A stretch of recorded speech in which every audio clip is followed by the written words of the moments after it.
Panorama group, जो सोचता है वो करता है। रुपौली विधानसभा सीट पर हुए उपचुनाव का रिजल्ट सामने आ गया और वहां से निर्दलीय कैंडिडेट शंकर सिंह ने जीत हासिल की। वहां दूसरे पायदान पर जेडीयू के कैंडिडेट कलाधर मंडल रहे। तीसरे नंबर पर बीमा भारती, वो बीमा भारती जिन्होंने जेडीयू का दामन छोड़कर आरजेडी का दामन थामा और उसके बाद लोकसभा चुनाव लड़ी ताकि वो पूर्णिया की सांसद बन पाए।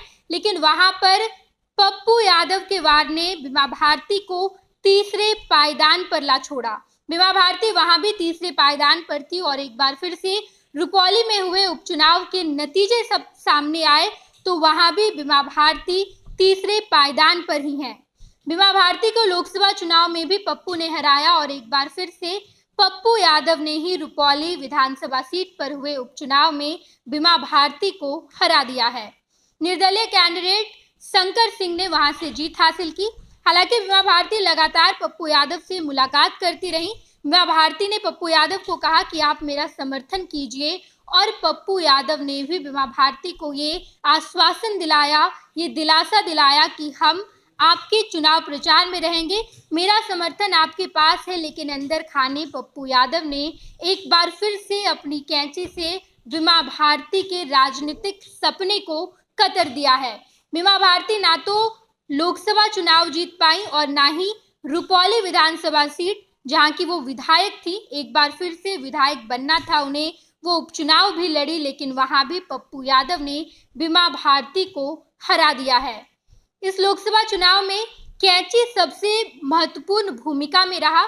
कैंची शंकर सिंह का चुनाव चिन्ह और यही कैंची पप्पू यादव का भी चुनाव चिन्ह था। लोकसभा चुनाव के दौरान कैंची से पप्पू यादव की पहचान बनी। पप्पू यादव को लोग कैंची छाप से जान रहे थे लेकिन वही कैंची छाप जब शंकर सिंह को मिल गया तो एक बार फिर से शंकर सिंह बीमा भारती को हरा दिए।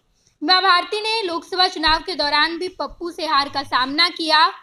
दूसरे नंबर पर संतोष कुशवाहा रहे थे और तीसरे नंबर पर बीमा भारती। पहले नंबर पर पप्पू यादव वहां पर रहे और उन्होंने जीत भी हासिल की। लेकिन यहाँ पर रुपौली विधानसभा सीट पर बीमा भारती को हार का सामना करना पड़ा और ये वही कैंची है जिसने लोकसभा चुनाव के दौरान बीमा भारती के राजनीतिक सपने को, सांसद बनने के सपने को कतरा था तो एक बार फिर से रुपौली में विधायक बनने के सपने को भी कैंची ने कतर दिया है। ये वही कैंची है जिसने पप्पू यादव को सांसद बनाया। पूर्णिया लोकसभा सीट पर निर्दलीय कैंडिडेट होने के बावजूद पप्पू यादव ने जीत हासिल की और ये वही कैंची है जो रुपौली विधानसभा सीट पर हुए उपचुनाव में भी शंकर सिंह को जीत हासिल करवाई और बीमा भारती दोनों ही बार कैंची चुनाव चिन्ह से हार गई हैं। रिजल्ट सामने आ चुका है।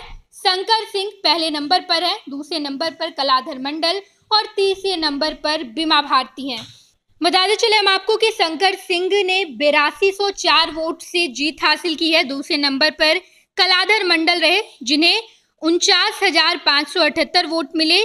बीमा भारती तीसरे नंबर पर और 37,668 वोट से पीछे रहीं, तीसरे पायदान पर रहीं और उन्हें मात्र 30,114 वोट मिले। वो बीमा भारती जो कि रुपौली से 5 बार की विधायक हैं और इस बार जेडीयू का दामन छोड़कर आरजेडी का दामन थामा और रुपौली विधानसभा सीट पर हुए उपचुनाव में एक बार फिर से विधायक बनने की इच्छा से चुनाव भी लड़ी लेकिन उन्हें करारी हार मिली है और करारी हार के पीछे की वजह एक बार फिर से पप्पू यादव पूर्णिया लोकसभा सीट के सांसद वही रहे हैं।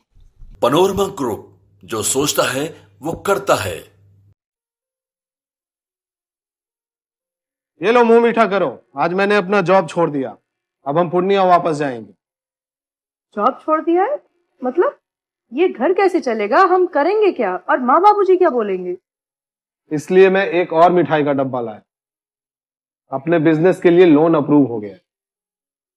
अरे लोन अप्रूव हो गया वो तो ठीक है लेकिन पूर्णिया में हम रहेंगे कहाँ? अपना घर भी तो नहीं है वहाँ। इसलिए तो एक और मिठाई का डब्बा अलग से लाया हूँ। हमने पूर्णिया में घर ले लिया है, पूर्णिया के ई होम्स पैनोरमा में। पूर्णिया में पैनोरमा ग्रुप लेकर आए हैं ई होम्स पैनोरमा। बड़ा घर, आलीशान जिंदगी और अत्याधुनिक सुविधाओं के संग अरे अरे, अब क्यों मुंह मीठा करवा रही हो? क्योंकि हम घर वापसी जो कर रहे हैं। घर वापसी की खुशी पूर्णिया में ई होम्स पैनोरामा के संग। ई Homes Panorama, luxurious lifestyle redefined.